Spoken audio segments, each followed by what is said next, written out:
Cela faisait presque 3 semaines qu'elle fuyait.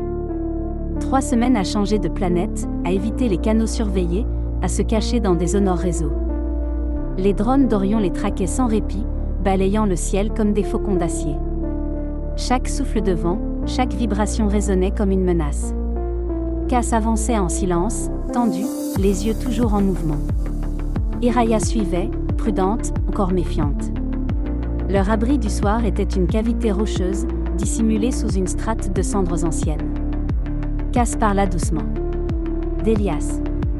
De son rire, de sa voix quand il murmurait des choses dans une langue qu'elle ne comprenait pas. Cass raconta comment il parlait déjà du prénom Iraya, bien avant qu'elle ne naisse. Ce nom, il l'avait caressé du bout des lèvres, comme un vœu.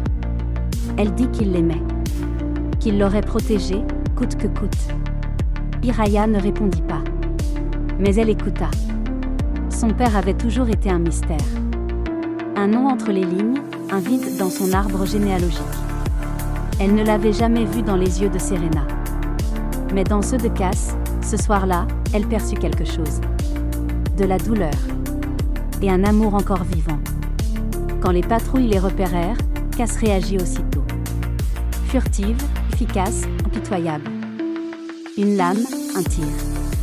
Un silence retrouvé. Iraya vit tout. Et cette fois, elle ne détourna pas le regard.